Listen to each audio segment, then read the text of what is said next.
लोकसभा में सदन की कार्यवाही शुरू होते ही जमकर हंगामा हुआ। इसके बाद कार्यवाही को 2 बार शुरू किया गया, लेकिन हंगामे के चलते कुछ ही मिनटों में सदन स्थगित हो गया।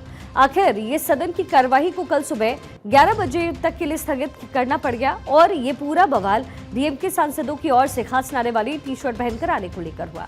इन टी शर्ट में डीएमके सांसदों ने एक नारा लिखवाया था, जिस पर स्पीकर ने ऐतराज जाहिर किया। सांसदों के इस तरीके से नारे लिखी टी शर्ट पहनकर पहुंचने पर स्पीकर ओम बिरला ने सख्त आपत्ति जाहिर की। उन्होंने कहा कि कुछ सदस्य सदन की मर्यादा और गरिमा का पालन नहीं कर रहे हैं। ऐसा करना संसद की गरिमा का खुला उल्लंघन है। उन्होंने कहा कि ऐसी हरकत करने से पहले सांसदों को संसद का नियम 349 पढ़ लेना चाहिए। स्पीकर ओम बिरला ने डीएमके सांसदों से आज कहा है कि यदि आप नारे लिखी हुई टी शर्ट पहनकर आएंगे तो सदन की कार्यवाही नहीं चलेगी। यदि आप इन टी शर्ट्स को उतार कर आए तभी सदन चलने वाला है। क्या कुछ कहा, सुनवाते हैं। माननीय सदस्यगण, सदन मर्यादा से चलता है, गरिमा से चल रहा है।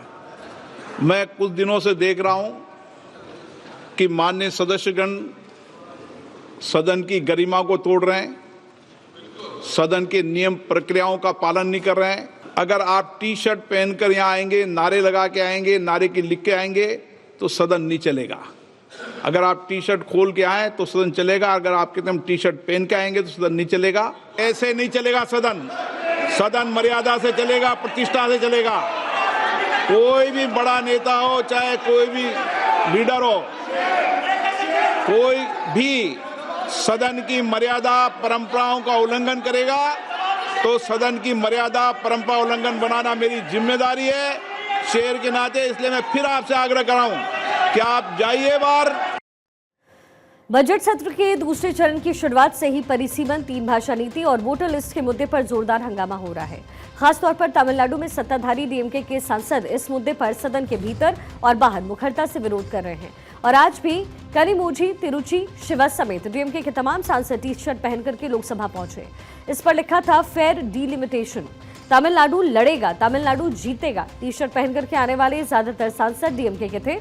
उनका कहना था कि आगामी परिसीमन में तमिलनाडु को नुकसान हो सकता है, इसलिए हम पहले से ही आगाह कर रहे हैं कि ऐसा कोई अन्याय न किया जाए।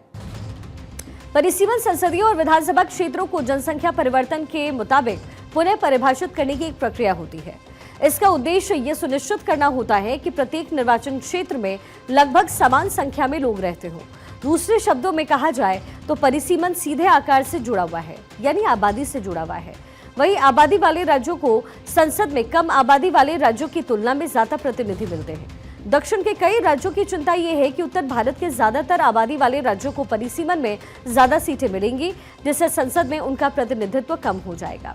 आपको बता दें कि भारत में संसद या फिर विधानसभा सदस्यों के लिए कोई ड्रेस कोड नहीं है।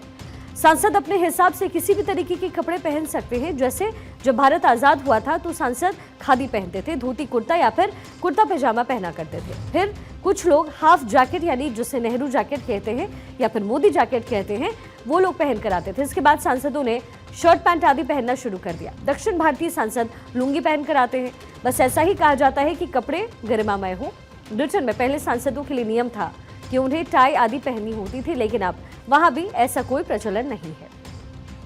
वहीं संसद में किसानों को लेकर के भी विपक्ष ने मुद्दा उठाया। पंजाब के किसानों को शंभू और कन्नौरी बॉर्डर से हटाए जाने पर मुद्दा संसद में गर्मागर्मी का कारण बना और इस मुद्दे पर कांग्रेस ने संसद में मकर द्वार पर प्रदर्शन किया, जबकि बीजेपी ने किसानों के मुद्दे पर आम आदमी पार्टी और कांग्रेस पर नूरा कुश्ती खेलने का आरोप लगाया है। किसानों की खुशहाली के लिए, किसानों के घर में समृद्धि आए, किसान के चेहरे पे चमक आए, इसके लिए 2014 से लेकर अब तक 10.5 साल में किसान सम्मान निधि देने की बात हो, एमएसपी बढ़ाने की बात हो, कृषि बजट को बढ़ावा देने की बात हो, किसान क्रेडिट कार्ड जो अभी 3 लाख से 5 लाख करने की बात हो, जैविक खेती को बढ़ाने की बात हो, प्राकृतिक खेती को बढ़ाने की बात हो, अनेक उपाय किए हैं। परंतु ये विपक्ष सिर्फ नारे देते हैं। ये कभी किसान का आज तक भला नहीं किया। इन्होंने भला करते तो आज किसान की यह हालत रहती क्या?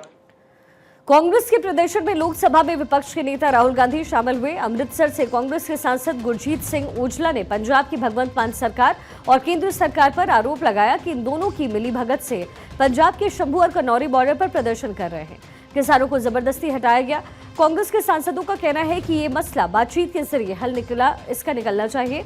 उन्होंने किसानों को जबरन हटाए जाने को भी गलत ठहराया है।